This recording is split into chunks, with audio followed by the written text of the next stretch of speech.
안녕하세요. 오늘도 사연살롱을 찾아주셔서 감사합니다. 서울 사는 60대 후반의 할매예요. 60대에 처음 진입할 때만 해도 할머니 나이라고 추워도 생각 안 했는데 내 나이 70에 가까워지니 완전히 쭈그렁탱이 할머니가 다 됐네요. 요즘 거울을 보면 내 얼굴 주름들을 다리미로 쫙쫙 펴고 싶다는 생각까지 든다니까요. 내 마음과 정신만은 아직도 팔팔한 청춘 같은데 지금은 뭘 하려고 해도 몸이 따라주질 않네요. 그도 그럴 것이 파킨슨병이라고 진단받은 지 벌써 수년이 흘렀거든요. 그동안 먹은 약만 해도 한가만이 될 것 같네요. 이젠 내성이 생겼는지 약발도 잘 안 듣습니다. 저의 손과 발은 점점 떨려오고 근육은 날이 갈수록 뻣뻣해지기만 해요. 이렇게 성치 않은 몸을 가져서 누구에게 의지하고 싶은데 제 곁에 사람들은 다 없어지고 이제 고시원 옆방에서 만나 수양딸로 삼은 우리 미소 한 명만 남아있어요. 그나마 다행인 점은 하늘에서 뚝 떨어지듯 돈이 생겨나 죽을 때까지 금전적으로 부족할 일은 없을 거라는 거예요.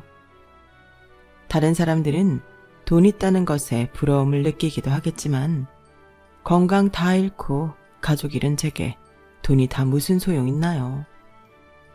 죽을 때 돈 짊어지고 갈 거 아니니 돈은 생활에 필요한 만큼만 있으면 딱 좋은 것 같아요. 물론 돈이 있으면 생활에 불편함은 줄겠죠. 그건 흙수저로 태어나 평생을 지지리도 가난했던 제가 누구보다 잘 알고 있어요. 제가 얼마나 허리띠 졸라매고 살았는지 말씀드리면 놀라실 거예요. 요즘 젊은 사람들은 다이어트 한다고 일일 일식 한다지만 우리 때는 먹을 게 없어서 하루 한 끼 먹기도 참 힘들었어요. 그나마도 물에 보리밥 말아 간장 찍어 먹고 그랬죠. 중년이 되어 돈이 좀 생기고 난 후에도 과일은 다 썩어서 폭탄 세일하는 것만 사다 먹고 축의금 아끼려고 심지어 지인 경조사까지 가려가며 최소한으로 참석했어요. 참으로 어리석은 나날이었죠. 제가 하도 가습을 안 쓰고 전기도 안 쓰니 검침원이 사람 안 사는 빈집인 줄 알았다는군요. 별별 에피소드들이 많네요. 지금 생각해보면 다 부질없어요. 거의 독거노인이 돼버린 지금 제게 가장 필요한 건 사람의 온기예요. 핏줄과의 인연을 끄는 지금 뼈에 사무치게 쓸쓸하게 짝이 없습니다. 그래도 우리 착하고 예쁜 양녀인 미소와 앞으로 남은 인생 잘 살아가야겠죠. 내일은 또 내일의 태양이 뜰 테니까요.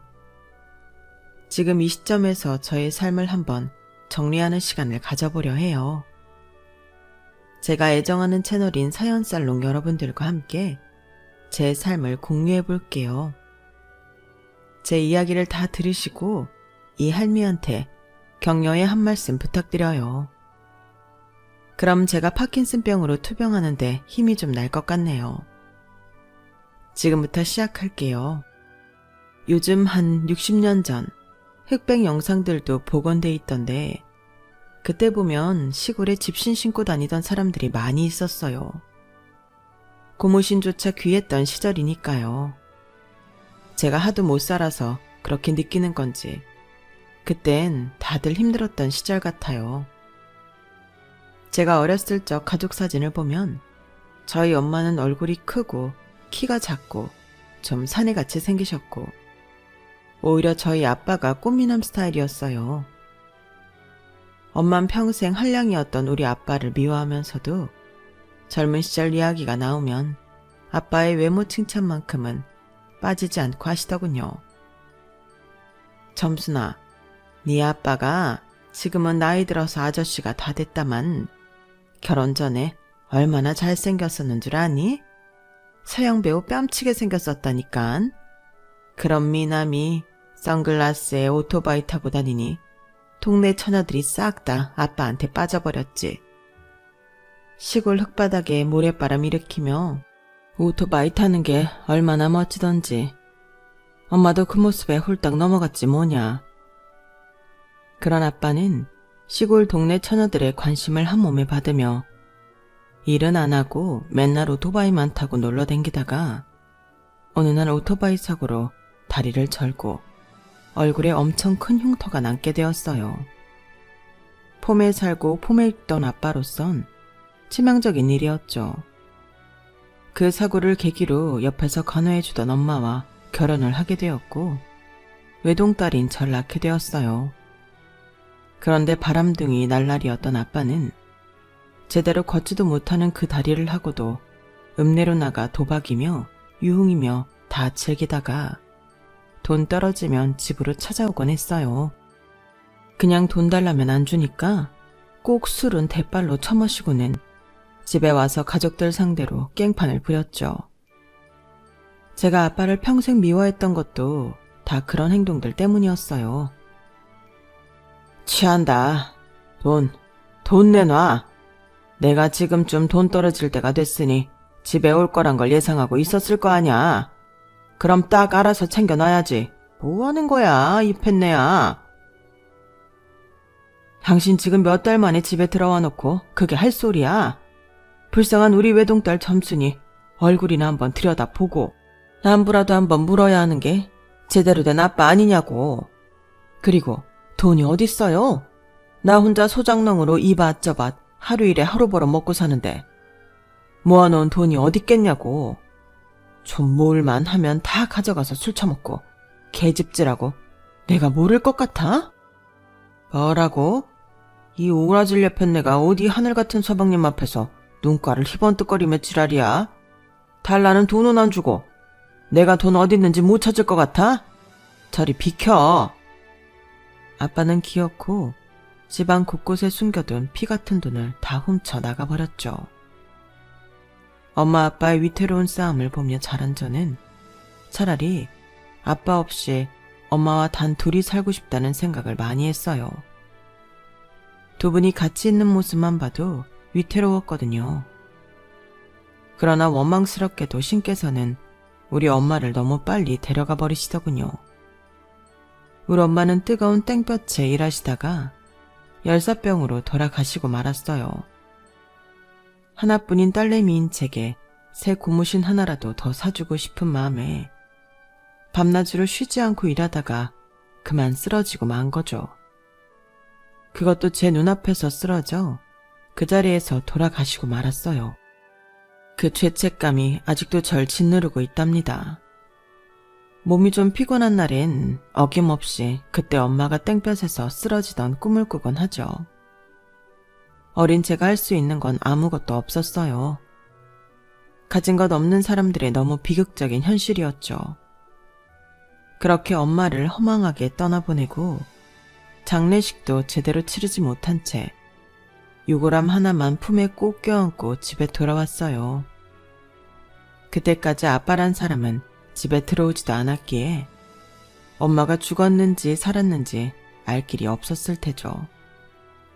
한 일주일쯤 지나자 또 돈을 뜯어내려 기어 들어오더군요. 에? 네 엄마 어딨냐? 내 돈줄 어딨냐고. 엄마가 아빠 돈줄이야? 불쌍한 우리 엄마 살려내. 아빠한테 돈 다 뺏기고 또 일하러 나갔다가 땡볕에 쓰러져 죽고 말았다고. 엄마, 우리 엄마 어떡해. 앞으로 난 어떻게 살아. 너무 무서워요, 엄마. 다시 돌아와요. 그게 무슨 말이냐, 점순아? 네 엄마가 뭐 어째? 죽었다고? 아니, 멀쩡하던 사람이 한순간에 죽었다는 게 말이 되냐? 대체 무슨 일이 있었던 거야? 안 돼, 미자야. 내 부인 미자야. 미안하다. 미안해. 소 잃고 외양간 고친다고 아무리 우리 엄마 미자를 목 놓아 불러봤자 이미 엄마는 이 세상 사람이 아니었죠. 하지만 다행이랄까 아빠는 그 다음부터 조금씩 바뀌기 시작했어요.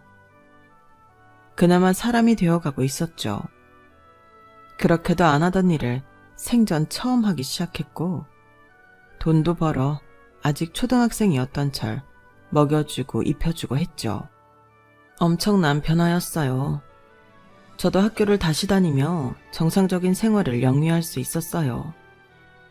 제가 원래 노래 흥얼거리는 걸 좋아했는데 어느 날은 라디오에서 귀동냥한 이별의 부산정거장을 부르고 있었죠. 몇 소절 들으신 아빠가 깜짝 놀라시더군요. 아니 점순아, 네가 노래를 이렇게 잘했니? 이거 완전히 가수 뺨치는데? 보통 실력이 아니다 너. 제 노래 실력을 알아챈 아빠는 그때부터 기회만 닿으면 절 무대로 올려보냈어요. 인터넷도 없던 시절인데 장터 행사 정보는 어떻게 그렇게 잘 아셨는지 각종 장터 행사에 올라갈 수 있었어요. 그때 제 나이 아직 중학생이 안 됐을 때라 조그만 여자아이가 트로트를 기가 막히게 잘 부르니 신기했던지 여기저기서 불러주더군요.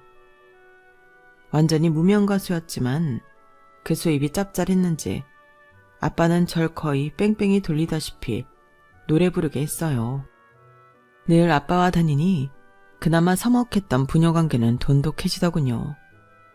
그런데 우리 부녀 사이를 갈라놓는 여자가 한 명 등장했어요. 바로 새엄마였죠. 어느 날은 언제 데이트를 하셨는지 아빠가 부자 새엄마라며 나이 많은 아줌마를 데려왔어요. 요즘 말로 하면 거의 할줌마 가까운 나이였던 것 같아요. 아빠 말대로 돈이 많긴 했는지 그 아줌마 돈으로 우린 무려 40평대 아파트로 입성할 수 있게 됐죠. 빚에는 주택 단칸방만 전전하다가 방 4개짜리 아파트라니 거실이 운동장만하게 느껴지더군요. 하지만 새엄마는 처음부터 절 대놓고 싫어했어요. 아, 네 아빠가 날 워낙 공주 대접해주니 이 나이에 재혼까지 했다만 네가 아빠 곁에 혹처럼 들러붙어 있으니 영 보기 싫구나. 내 나이 50대 돼서 이런 거 뒷바라지할 생각은 추워도 없다. 너 이제 혼자 다닐 때도 되지 않았니? 내가 방 하나 얻어줄 테니 나가 살려무나. 최소 생활비는 내가 계좌로 넣어줄게. 그럼 됐지? 그리하여 중학생이 되던 해, 전 아빠 집과는 아주 먼 동네로 강제 독립을 하게 되었어요. 외롭고 무서울 때도 많았지만 제 편이 되어줄 사람은 이 세상에 없다는 걸 잘 알고 있었기에 꿋꿋하게 견딜 수밖에 없었죠. 아빠도 당연히 돈 많은 새엄마 편이었어요. 그 아줌마 돈이 아니면 또다시 막노동이라고 해서 하루 벌어 하루 먹고 살아야 하니 빌붙을 수밖에 없었겠죠. 그땐 아빠고 뭐고 다 미웠지만 지금 내 나이가 되니 다 이해가 되더군요. 돈 없는 게 죄인 시절이었죠. 어찌저찌 중고등학교를 졸업하고는 20살이 되자 아줌마가 계좌로 넣어주던 쥐꼬리만한 생활비는 딱 끊기더군요. 겨우 입에 풀칠만 하던 돈이었기에 그동안 모을 수조차 없었어요. 당장 발등에 불 떨어진 저는 마음속에 품고 있던 가수가 되기 위해 일단 밤무대 알바부터 시작했죠. 하지만 가수가 되기엔 전 외모가 뛰어나지 않았기에 외모 평가나 그로 인한 수모도 많이 당했답니다. 큰 바위 얼굴이다, 키가 난쟁이 똥자루만하다, 팔다리 짧고 뚱뚱하다 등등 20대 아가씨가 견디기 힘들 만큼 혹독한 악평을 감수해야 했어요. 현실을 자각하고 다이어트를 해보기도 했지만 어디 호박에 줄 좀 긋는다고 수박 되나요? 제가 거울을 봐도 못생긴 건 여전하더군요. 어느 날인가는 밤못에서 노래 부르고 있는데 취객이 저한테 과일이며 쟁반까지 집어던지며 소리치더라고요. 야, 내가 양주를 몇 병 시켰는데 저 따위 못생긴 년 노래를 듣고 앉아있어야 하냐? 무명 가수면 좀 예쁘기라도 해야지. 노래만 잘하면 다냐? 에이씨, 술맛 떨어지게. 어서 가수 갈아치워. 난동분이던 취객이 절 향해 급기야 술병까지 집어던지려던 걸 김철돌이라는 웨이터가 막아줬어요. 전 노래를 중단하고 무대 뒤로 숨어 들어가야만 했죠. 대기실에서 너무 서러워 화장이 다 지워지도록 엉엉 울고만 있었어요. 평소 친하게 지내던 동갑내기 웨이터 철돌이가 절 위로해 주더군요. 점순아, 난 네 얼굴이 수더분하고 예쁘기만 한데 왜 미친놈이 지랄했다고 생각해. 요즘 워낙 서양 사람 같은 코쟁이들이 TV에 많이 나와서 그런가 서구적인 얼굴을 좋아하나 봐. 나도 못생긴 거 아는데 그게 쟁반까지 던질 일이냐고. 가수가 노래만 잘하면 됐지 뭐가 더 필요한데. 엄마, 난 왜 이렇게 못생긴 거예요. 웨이터 철돌이의 위로에도 불구하고 제 자존감은 더욱 낮아져만 갔어요. 안 되겠다 싶어 성형외과에 가서 싹 다 뜯어 고쳐달라고 했죠. 그동안 밤무대 뛰면서 벌어놓은 돈을 성형외과 의사한테 다 바치면서 말이죠. 수술 붓기가 빠지자 그나마 좀 봐줄 만한 비주얼이 되더군요. 그 후로 밤무대도 더 여러 군데 뛸 수 있게 되었고 돈도 꽤 많이 벌었죠. 하지만 TV에도 나오는 연예인이 되기는 하늘의 별 따기였어요. 몇 번 시도해봤지만 저처럼 연예인이 되고 싶어하는 사람이 줄을 섰다고 하더군요. TV에 나오는 유명 가수가 되는 건 포기하고 열심히 밤무대 일만 하고 있었는데 뜬금없이 웨이터 김철돌이 제게 프로포즈를 하더군요. 동갑내기 절친이었지만 서로 간에 사귀는 사이도 전혀 아니었기에 진짜 당황스러웠죠. 점순아, 내가 네 매니저 할 테니 우리 결혼해서 같이 일본 가서 활동해보는 게 어때? 한국에서 잘 안 풀리는 가수들 일본에서 성공하는 케이스가 꽤 되더라고.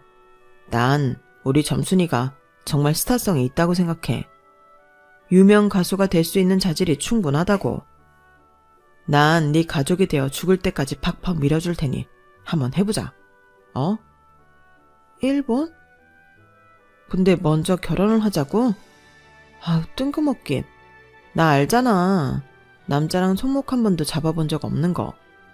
근데 결혼이라니. 이렇게 말하긴 했지만 거의 고아처럼 혼자 살아온 세월이 오래된 저에게 가족이 되어주겠다니 그보다 더 고마운 일은 없었어요. 그때부터 철돌이가 남자라 보이기보단 진짜 내 핏줄인 것 마냥 친근하게 느껴졌죠. 전 철돌이의 계획만 믿고 혼인신고를 한 후 일본으로 같이 건너갔어요. 남자를 사귀는 것도 처음, 비행기를 타고 외국에 나와본 것도 처음이었지만 남편과 늘 함께였기에 정말 믿음직스러웠죠. 장밋빛 미래만을 꿈꾸며 일본에서 커리어도 이어나갔고 자연스레 임신도 하게 되었어요. 색시야, 우리 드디어 부모가 되는 거야? 지금 일본에서 잘해 나가고 있으니 조금만 더 열심히 해서 집도 사고 차도 좋은 걸로 한 대 뽑고 하자. 몇 년 뒤 한국 가서 큰 식당 하나 운영할까? 중간에 라이브 홀도 하나 마련해서 노래도 부르고 말이야. 우리 점순이가 나한텐 복덩이야. 자기랑 혼인신고하고 일이 다 술술 풀리고 있어. 원하던 아기도 금방 생기고 말이야. 우리 부부는 출산 후 제가 일할 시간에 대신 아기를 케어해줄 한국인 베이비시터까지 알아봐 놓고 이사갈 집도 봐뒀어요. 수입이 꽤 짭짤했기에 금방 돈을 모을 수 있었거든요. 그렇게 모든 일이 착착 계획대로 돼가던 그때 공든탑이 하루아침에 무너지고 내 세상이 다 무너지던 날이 오고야 말더군요. 일본에 큰 지진이 와서 살고 있던 맨션 건물이 완전히 무너졌고 다른 동네에 잠시 업무차 갔던 저만 살아남고 남편은 건물에 깔려 사망하게 되었어요. 몇 시간 전까지만 해도 저와 인생을 함께 꿈꾸던 믿음직스러운 남편이 하루아침에 차가운 주검이 되자 이 세상이 무너지는 듯 했죠. 여보, 안 돼 철돌아. 이렇게 내 곁을 떠날 순 없어. 가려면 나도 데려가. 나 혼자 뱃속에 아기 어떻게 낳고 어떻게 키우란 말이야. 제발 날 다시 혼자가 되게 하지 말아줘. 하늘도 무심하지. 내게 왜 이런 시련만 주시는 겁니까? 너무 큰 충격에 식음을 전폐하고 이틀을 꼬박 보냈지만 뱃속에 아기가 꿈틀하자 정신이 번쩍 들더군요. 그래, 우리 아기를 위해서라도 정신 차려야지. 난 원래 혼자였잖아. 이제 내 핏줄인 우리 아기만 바라보면서 잘 키워야지. 저는 일본에 있던 현금을 모조리 인출하여 모든 생활을 청산하고 한국으로 돌아왔어요. 아기를 혼자 낳는데 초산이라 그런지 20시간 넘게 홀로 진통하며 울기도 참 많이 울었네요. 아파서 울었다기보단 내 신세가 참으로 불쌍하고 가여워서 견딜 수가 없더군요. 아들을 낳았는데 그 아이 얼굴에서 남편의 얼굴이 비치니 더욱 슬프더라고요. 그래도 일본에서 번 돈에 대출까지 합쳐서 한국에서 다 쓰러져가는 건물 한 채를 살 수 있었어요. 그야말로 지어진 지 몇십 년 된 3층짜리 건물이었죠. 그 주변에 상권도 제대로 없어서 엄청 싸게 매입할 수 있었네요. 이제 무명가수 생활은 쳐다도 보기 싫어서 1, 2층 가게에서 월세 받으며 좀 편하게 살고 싶었죠. 쥐꼬리 많은 월세였지만 제가 워낙 알뜰한 성격이었기에 아들과 둘이 충분히 생활할 수 있었어요. 그때 당시 대출까지 왕창 껴서 3억 정도 주고 샀었는데 주변이 슬금슬금 개발되더니 지금은 그 건물이 30억 원이 훨씬 넘는 금액이 되었죠. 참, 돈이 돈을 번다더니 그 말이 딱 맞는 것 같아요. 살 집과 생활비까지 어느 정도 해결되어 삶이 좀 평탄해질 만하니 이젠 하나뿐인 아들이 커서 사고를 치기 시작하더군요. 남편도 없이 홀로 낳은 외아들이니 워낙 애지중지하며 키워서 그런가 아주 싸가지가 바가지였죠. 제 아들을 애미인 제가 이렇게 표현할 정도면 어느 정도 사고뭉치였는지 예상이 가시죠. 어릴 적부터 나이 어린 친구들을 괴롭히고 유치원에서도 쫓겨나기 일쑤였는데 급기야는 길고양이나 똥개들을 괴롭히고 다니더군요. 웬 어린아이가 이렇게 분노 조절을 못하는지 걱정되어 병원에 데리고 가보기도 했지만 타고난 성격은 고쳐지지가 않았어요. 김상원, 너 학교 친구들 또 때렸다고? 네가 무슨 깡패야? 학교는 공부하는 곳이지 싸움터가 아닌데 맨날 친구들 때리고 욕하고 어느 친구가 이런 널 좋아하겠니? 참, 왜? 동네 조폭 형들이 나 조직에 들어오라고 난리야. 나 그 형들한테 인기 엄청 많다고. 엄만 날 정신병원에 데려가고 약 먹이며 정신병자로 몰고 가지만 이래봬도 조직 형들한텐 인기 만점인 놈이라고. 뭐? 조폭 형들? 야, 김상원 너 미쳤어? 제정신이야? 내가 네 아빠 지진으로 잃고 혼자 힘들게 키우느라 얼마나 서러웠는지 알아? 내가 너 때문에 피해자 부모들한테 무릎 꿇은 게 대체 몇 번이니? 그런 엄마 맘은 알아주지도 않고 맨날 사고만 치고 너 내 아들 맞니? 내가 싫으면 인연을 끊어버리든가. 왜 맨날 잔소리야? 에이씨, 나 집 나가버릴 거야. 내 아들 성원이는 이렇게 삐뚤어 나가더니 가출만 하면 경찰서에서 연락이 오곤 했어요. 소년원을 들락날락거리더니 성인이 되자 끝내 교도소까지 가더군요. 아들이 걔 막장으로 행동할 때마다 애미인 제 마음은 무너져 내렸어요. 모든 게 다 제 탓인 것만 같아서 스트레스가 이만저만이 아니었죠. 아들 때문에 신경을 하도 많이 써서 원형 탈모가 심하게 와 머리 이곳저곳에 동전만한 땜빵이 숭숭 뚫린 적도 여러 해였어요. 급기야는 몸이 좀 떨리고 뻣뻣해지는 것 같아서 큰 병원에 가봤더니 파킨슨병이라더군요.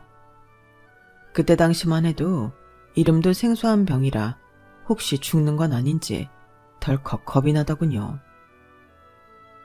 파킨슨병이 뭐죠, 선생님? 암 같은 건가요? 저 당장 죽는 거예요? 당장 죽는 병은 아니니 안심하세요. 하지만 완치 개념도 없고 아주 장기간 치료를 해야 하는 병입니다. 약을 쓰고 치료를 받으면 병세가 좀 늦춰지긴 할 거예요. 당장 죽는 병은 아니라니 그나마 안심이 되었어요. 남편이 하루아침에 사망하는 걸 보니 죽음에 대한 공포가 제 마음속에 자리 잡고 있었거든요. 그때까지만 해도 미우나 고우나 내 자식인 상원이를 혼자 두고 죽지는 못하겠더군요. 내 생명이 다하는 날까지 품어주고 싶었죠. 이 세상에 단 하나뿐인 내 핏줄이니까요. 하지만 상원이는 여전히 맨날 나쁜 짓만 일삼으며 교도소를 들락거렸고 더 이상은 그 꼴을 볼 수가 없어서 아들에 대한 지원을 모두 끊기로 했어요. 나름 초강수를 둔 거죠. 상원아, 너도 이제 성인이 되었으니 더 이상 용돈 안 줄 거야. 이 집에서도 나가. 독립해서 네가 쓸 돈 네가 벌면서 살아. 뭐? 엄마, 이 집에서도 나가라고? 갑자기 이러시면 어떡해요. 나 알바도 한 번도 해본 적 없는데 어디서 돈을 벌어요? 엄마 이 건물 주인이잖아. 건물주로 편하게 먹고 놀고 있잖아. 그럼 나가서 살 테니 나 용돈만 좀만 주면 안 될까? 왜 내가 백수인 너한테 돈을 바쳐야 하는데? 엄마는 네 나이 때 혼자서 밤새며 일해서 돈 벌었어. 내가 그동안 너한테 줬던 돈이 널 망친 것 같아. 너 밥 먹듯이 가출했잖아. 집 나가는 거 좋아했잖아. 그러니 그냥 나가. 난 너 때문에 불치병까지 얻어서 움직이는 것도 힘들어. 더 이상 너한테 돈 주는 일 없을 거야. 그렇게 백수 아들을 내쫓고 한 1년은 연락도 없더군요. 하나뿐인 아들을 고생시킨다 생각하니 마음이 찢어지도록 아팠지만 저도 일부러 연락 안 하고 아들이 정신 차리기만을 바랬죠. 1년쯤 지나자 아들한테 연락이 왔어요. 그동안 막노동이며 고깃집 알바며 모은 돈에 대출까지 받아서 양꼬치집을 차렸다더군요. 어엿한 식당 사장이 된 아들 모습에 눈물이 났어요. 고맙다 상원아. 네가 드디어 정신을 차렸구나. 끝까지 우리 아들 믿고 있었는데 엄마 생각이 틀리지 않았어. 그동안 고생 많았지? 아니에요 엄마. 나 양꼬치집 하면서 엄청 섹시한 여자도 만나서 결혼하려고 해요. 이미 프로포즈도 근사하게 하고 혼인신고도 마쳤어요. 이따 가게로 오기로 했으니 며느리감 한번 구경이나 해보세요. 지금은 타투이스트인데 돈도 꽤 버는 것 같더라고요. 뭐? 느닷없이 결혼? 타투이스트? 결혼 생각이 있었으면 엄마한테 먼저 말했어야지. 이미 혼인신고까지 마쳤다고? 그런 게 어딨니? 뜬금없는 혼인신고 소식에 아들을 탓하고 있는데 웬 노랑머리에 미니스커트 입은 날라리 같은 아가씨가 가게로 들어오더군요. 몸에 문신은 왜 그리도 많은지 아무리 직업이 문신하는 여자라도 징그러울 정도로 온몸을 다 뒤덮은 건 보기 흉하더군요. 하이, 어머님, 상원이 엄마 맞죠? 생각보다 젊네요. 아줌마 얘기 많이 들었어요. 상원이한테. 뭐 거의 다 엄마 뒷담화긴 했지만 우리 혼인신고한 것도 얘기 들었죠? 이제 나도 시어머니가 생겼네? 아줌마라니 전 제 귀를 의심했어요. 뭐? 아줌마? 이제 내가 그쪽 시어머니인 것도 인지했으면 어머님이라고 불러야지 아줌마가 뭐니? 상원아, 이 아가씨 제정신인 거냐? 어디 미국에서 살다 왔니? 우리나라 사람 맞아? 아씨, 엄마, 또 잔소리 시작하려고 부릉부릉 시동 거는 거예요. 스탑. 내 아내 앞에서는 나 가오 떨어지니까 잔소리하지 마세요. 미국은 무슨 미국이에요. 한국 토종인 여자예요. 이 동네 토박이라고요. 그렇게 시작된 어이없는 며느리와의 첫 만남은 그 이후에도 계속 삐걱댔어요. 애초에 꼰대 스타일도 아니고 시어머니 대접받을 생각도 전혀 없었지만 어른에 대한 예의가 아예 없는 맹랑한 여자애더군요. 어머님, 아니 죽은 사람 제사는 대체 왜 지내는 거예요? 요즘 그런 말이 있던데 조상덕 봐서 복 받은 사람들은 명절에 해외여행 나가고 복 없이 지리도 못 사는 사람들만 명절에 제사상 차리느라 똥 빠진다고요. 우리 그냥 쿨하게 제사 없애고 식당 가서 먹읍시다. 어때요? 뭐? 쿨하게 제사를 없애? 내 남편 제사는 내가 지낼 테니 그럼 넌 명절에 오지 말거라. 괘씸한 것 같으니라고. 그랬더니 며느리는 정말 아들만 덜렁 보냈더군요. 아들도 입이 대빨 나와서는 투덜대면서 집에 왔죠. 아니 엄마, 나 이혼당하는 꼴 보고 싶어서 난리야? 내가 태어나기도 전에 죽은 아빠 뭐가 예쁘다고 제사식이나 지내주는 거야. 산 사람이 중하지 죽은 사람 밥은 뭐하러 차려주냐고. 앞으로 제사니 명절이니 우리 와이프 고생시키지 마.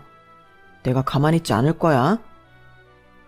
너 지금 엄마한테 말본새가 그게 뭐냐?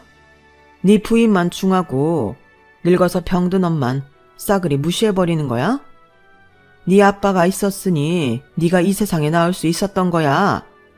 밥상 차리기 그렇게 싫거든 너도 며느리랑 같이 오지 말거라. 그랬더니 정말 아들도 며느리와 같이 코빼기도 비치지 않더군요. 임신했다 아들 낳았다 정도 짧게 사진과 함께 카톡 몇 개 보내주는 것 빼곤 전화 한 통도 없었죠. 괘씸하기 그지 없었지만 파킨슨병이 점점 심해지며 거동도 조금씩 불편해지자 아쉬운 쪽은 저였죠.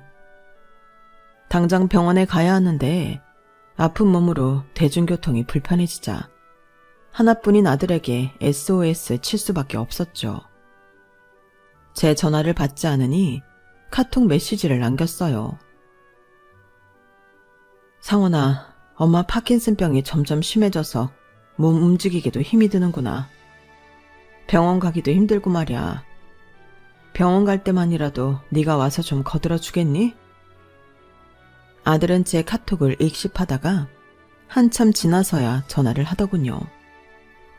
실로 오랜만에 들어보는 아들 목소리였죠. 엄마, 그럼 그 건물 30억도 훨씬 넘죠. 그 건물 팔아서 현금 놔주면 엄마 우리 집에서 모실게요. 어때요? 뭐? 그 큰 돈을 다 너한테 주라고? 전 쉽게 결정 내릴 수 없었어요. 돈을 줘야만 날 부양하겠다는 아들 내외의 반응이 참으로 괘씸했지만 움직임이 힘든 저로서는 울며 겨자 먹기로 그 제안을 들어줄 수밖에 없었어요. 이 건물을 다 팔아서 35억이란 큰 돈을 아들 내외에게 입금하고는 불편한 합가를 시작했죠. 한 달쯤 지났을까? 며느리가 갑자기 집 인테리어를 해야겠다며 집을 잠시 비워야 한다더군요. 어머님, 우리 집 인테리어 할 동안 2주만 고시원에서 사세요. 제가 고시원 다 알아봐 놓고 돈도 지불해놨어요. 저희도 근처 모텔에서 지내려고요. 아들 내외의 일방적인 제안에 알았다고 하고 고시원으로 들어갈 수밖에 없었어요. 2주 정도야 뭐 혼자 지내도 충분하다고 생각했죠. 그런데 2주가 지나고 3주가 지나도 아들 내외에게서 연락이 없더군요. 제가 연락을 해도 받지도 않았고요. 한 달쯤 지나서 집에 가보니 전혀 공사를 하는 집 같지 않더군요. 띵동 하고 벨을 눌러보니 처음 보는 아줌마가 나왔어요. 누구세요? 엥? 그러는 댁은 누구세요? 여기 우리 아들 집인데? 네? 아, 혹시 전 주인 말하시는 건가요? 김상원 씨 말씀하시는 거죠? 그분 우리한테 집 팔고 미국 이민 가셨어요. 어머, 모르셨어요? 전 너무 놀라서 그 자리에 주저앉고 말았어요. 새로 이사 왔다는 그 아줌마가 날 부축해줘서 겨우 택시 잡아 타고 고시원으로 돌아올 수 있었죠. 내 전 재산이나 다름없는 35억 원을 들고 날 고시원에 버려놓고 미국으로 도망가 버리다니. 하나뿐인 아들이라고 그동안 애지중지하며 키워온 세월이 주마등처럼 지나가더군요. 하염없이 눈물만 났어요. 남편을 부르며 하루 종일 울었죠. 다음 날에도 그 다음 날에도 좁디 좁은 고시원방에서 식음을 전폐한 채 내리 서럽게 울게만 했죠. 여보, 나도 좀 데려가요. 나 이대로는 제정신으로 못 살겠어요. 내가 사람이 아니라 짐승을 낳았네요. 아, 내 팔자야. 몇 날 며칠을 울기만 하자 옆방 아가씨가 문을 똑똑 두드리더군요. 아주머니, 문 좀 열어보세요. 무슨 일인지는 모르겠지만 식사도 안 하시고 그렇게 울기만 하시면 쓰러지세요. 제가 죽 좀 사왔으니 한 그릇만 드셔보세요. 고시원 좁은 복도에서 마주칠 때마다 항상 늙은 내게 상냥하게 대해주던 아가씨였어요. 내가 너무 시끄럽게 울었나 싶어 미안한 맘에 문을 빼꼼히 열었죠. 그런데 그 아가씨를 보는 순간 사과는커녕 또 서러운 마음이 복받치더군요. 내 방으로 끌고 들어와 나도 모르게 고해성사하듯 현재 상황과 신세한탄을 다 털어놓았어요.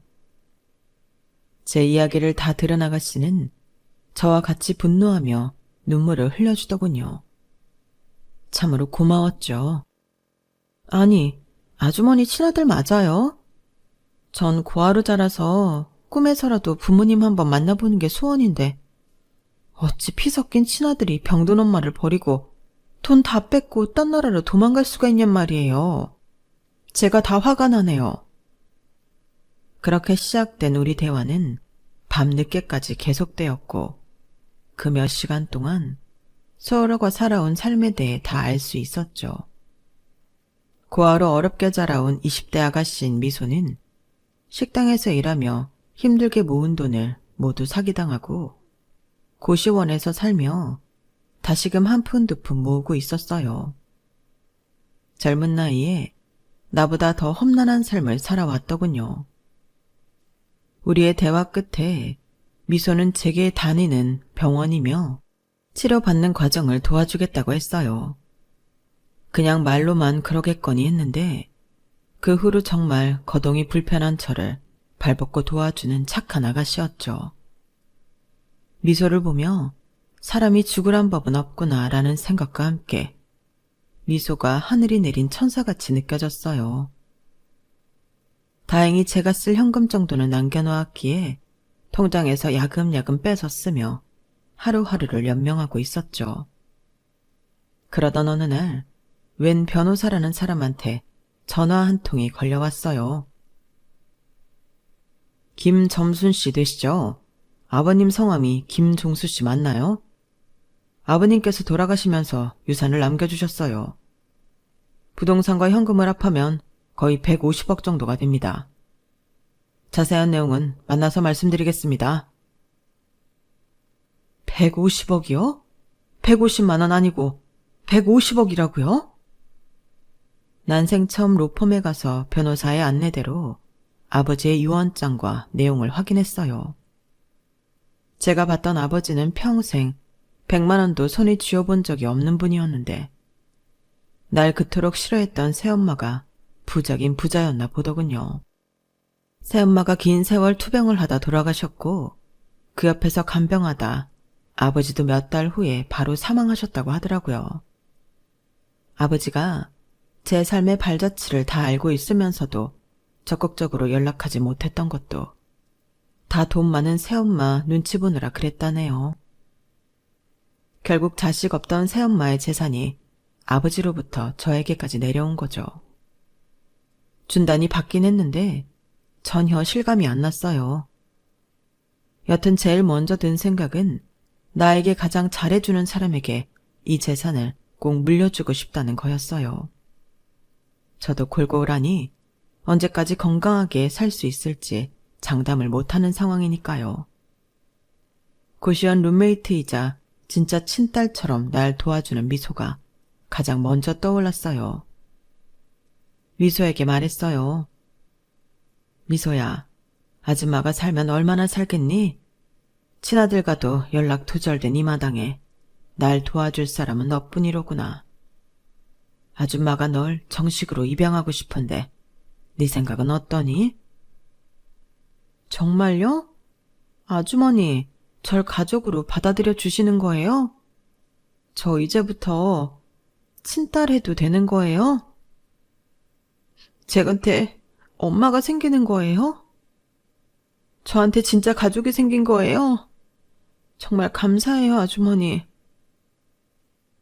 상속을 받아 졸지에 돈 50억이 생겼다는 얘기는 입양 절차가 다 완료된 후에 했죠. 이 돈이 날 버린 내 친아들한테 흘러들어가게 하고 싶진 않구나. 내가 저 세상 가기 전에 이 돈을 다 너에게 줄 거야. 이제부터 필요한 돈은 다 나한테 얘기해. 우리 이 지긋지긋한 고시원에서 탈출부터 하자꾸나. 저는 서울 강남권의 제일 좋은 동네에 40평 아파트를 사서 내 딸 미소방도 예쁘게 꾸며주고 함께 살았어요. 착하디 착한 미소가 좋아하는 모습을 보니 더없이 행복하더군요. 진짜 내 뱃속으로 나온 딸내미 같았죠. 유산받은 금액 중에 일부로는 장학재단도 만들었어요. 어려운 형편의 학생들에게 장학금을 전달하는 역할을 하고 싶었거든요. 갑작스럽게 돈이 생기고 그 돈으로 몸과 마음이 풍요로운 생활을 하니 건강도 차츰 회복되는 느낌을 받았어요. 살 것 같았죠. 그러던 어느 날 아들과 연락이 끊긴 지 한 1년쯤 됐는데 미국으로부터 전화가 한 통 걸려왔어요. 혹시 김상원 씨 어머님 맞으신가요? 여기 미국입니다. 김상원 씨한테 채무가 있는데 어머님한테 전화하면 받을 수 있다고 해서 연락드립니다. 정말 어이없는 전화였어요. 내 피 같은 건물을 팔아 35억씩이나 들고 튀었으면서 빚을 대신 갚아달라는 전화를 내게 하라고 시키다니 진짜 썩을 놈이 따로 없었죠. 내 아들이 그러던가요? 내 아들한테 전해주시겠어요? 엄마가 할아버지로부터 유산을 150억 정도 받았는데 한국에 들어와 엄마 돈 35억을 돌려준다면 당장 100억 정도 떼주겠다고요. 제 전화는 도통 받질 않아서 말이죠. 이렇게 말하고 내 주소를 알려주고 전화를 끊었는데 정말 웃긴 건 이렇게 말하고 24시간도 지나지 않아서 아들이 한국 우리 집으로 찾아왔다는 거예요. 웬 선물을 바리바리 싸들고 아들 내외가 강남집으로 왔더군요. 엄마, 진짜군요. 엄마가 할아버지한테 유산 받아서 150억 부자가 됐다는 게 진짜네요. 강남 아파트라니 이것만 해도 몇십억일 텐데. 와, 내가 받을 유산만 해도 얼마야? 야호, 신난다 신나. 엄마가 말한 대로 35억 가져왔어요. 미국에서 사업하고 있었는데 잘 안 돼서 많이 잃긴 했는데 대출까지 빡빡 긁어서 35억 맞춰오느라 힘들었다고요. 그래. 잘했다. 그 35억 엄마한테 당장 계좌이체해라. 네네, 알겠어요. 잠시만요. 은행 다녀올게요. 아들내외는 일을 다 보고 들어와 말하더군요. 자, 보셨죠? 35억 계좌이체 했으니 이제 저 다시 엄마 옆에서 살게요. 우선 우리 가족 살 강남 아파트 한 채 마련해 주시면 안 될까요? 엄마 돈 엄청 많잖아요, 이제. 그 전에 내가 떼온 서류 좀 볼래? 넌 피가 섞인 아들이니 호적에서 파버릴 순 없었지만 네가 날 고시원에 버리고 갔을 때 날 지극정성으로 도와준 아가씨를 정식 입양해서 딸로 입적시켰다. 이미 150억은 내 딸 미소한테 증여해주고 장학재단 만드느라 거의 다 써버렸어. 너한테 줄 돈은 땡전 한 푼 없다. 얼른 다시 미국으로 돌아가든지 마음대로 해라. 엄마, 웬 양녀예요? 엄마 피가 섞인 친아들은 나뿐이잖아요. 날 이렇게 버릴 거예요? 나 미국 다시 돌아가면 빚더미에 노숙자 신세라고요. 그럼 내 돈 35억이라도 다시 돌려주세요. 네 돈 35억? 그게 왜 네 돈이냐? 엄연히 내 돈이지. 이게 바로 니네 부부가 병든 날 고시원에 버리고 간 대가야. 졌다 뺏기 아주 재미있구나. 우리 딸 올 시간 됐으니 파출부 아줌마 시켜서 밥상 차리라고 해야겠다. 미국 물 좀 먹었다고 날 상대로 소송 같은 거 행여할 생각일랑 말아라. 네가 날 푸대접한 거나 제대로 모시지 않은 거, 엄마 대접 안 한 거 다 증거 모아뒀으니 아마 법원에서도 괘씸죄 적용해서 네 몫으로는 한 푼도 안 갈 거다. 제가 단호하게 말했더니 며느리까지 읍소하더군요. 손자를 들먹이면서 말이죠. 어머님 손자 한번 보세요. 피가 섞인 사람은 양녀인지 뭔지가 아니고 남편이랑 손자 아닌가요? 제발 저희를 이대로 버리지 마세요. 네? 제발요. 그 더러운 입으로 피 섞였네 어쨌네 하지 말아라. 애초에 애미 취급 안 한 건 니네 부부니까 썩 꺼져라. 니네 관련된 건 아무것도 보기 싫다. 저 선물 다 가지고 이 집에서 나가도록 해. 앞으로 경호원 시켜서 나랑 내 딸 주위에 얼씬도 못하게 할 테니. 그렇게 강제로 아들 가족을 내쫓아버렸어요. 그놈이 어렸을 때부터 내 속을 썩이고 스트레스 받게 해서 결국 병을 얻은 것 같아서 이놈을 애지중지 키운 세월들이 야속하기만 하더군요. 못된 아들놈한테 35억을 다시 받아내고 속이 다 후련했어요. 내가 눈 감는 그 순간까지 아들놈을 다시는 보고 싶지가 않네요. 돈으로 거동이 불편한 저를 도와줄 사람을 고용하니 솔직히 편하긴 하더군요. 예전에 제가 처음 아팠을 때 외친즉 이런 생각을 못했는지 모르겠습니다. 그땐 막막하기만 했거든요.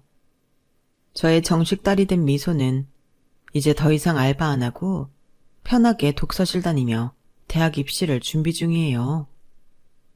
제가 돈이 없을 때나 있을 때나 한결같이 제 곁을 지켜주며 진짜 엄마같이 대해준 우리 미소에게 전 재산 다 줘도 아깝지 않네요. 미소가 나중에 어엿한 사회인이 되어 결혼도 하고 예쁜 가정을 꾸릴 때까지 건강히 살고 싶은 욕심이 생기는 요즘입니다. 제 평생 요즘처럼 평안한 나날이 없는 것 같아요. 자꾸 돈돈거리면 안 되는데 돈이 사람을 편안하게 만들어주는 건 맞네요.